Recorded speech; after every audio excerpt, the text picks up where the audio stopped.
প্রিয় দর্শক, একদিকে নির্বাচনের আমেজ, অন্যদিকে চাঁদাবাজের হেরেক। আপনারা দেখেছেন কারণ বাজারে একটি বিরাট নির্মম ঘটনাই ঘটেছে। দোকান কেনার টাকা দিয়েও তার নামে নাম জারি করতে পারবে না, তার জন্য নাম জারি করার জন্য 3 লাখ টাকা চাঁদা দাবি করেছেন এবং চাঁদা না দেওয়ার কারণে কিভাবে তাকে পেটানো হচ্ছে একটু দেখে আসে।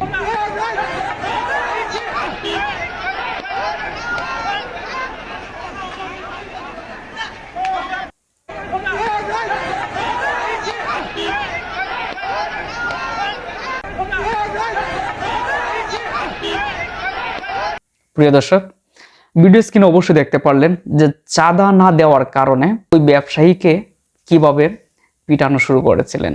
এখন প্রশ্ন হলো, এটা কি আপনাদের নির্বাচনী প্রচারণা? এই যে ঘটনাটা ঘটিয়েছেন সেটা কারা ঘটিয়েছে চলুন দেখে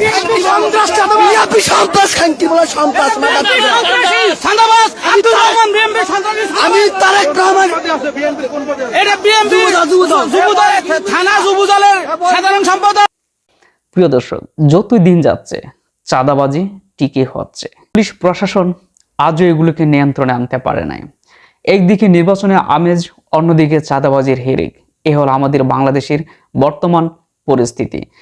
এই ব্যাপারে আপনাদের যদি কোনো মতামত থাকে অবশ্যই কমেন্টে জানাবেন। আল্লাহ হাফেজ।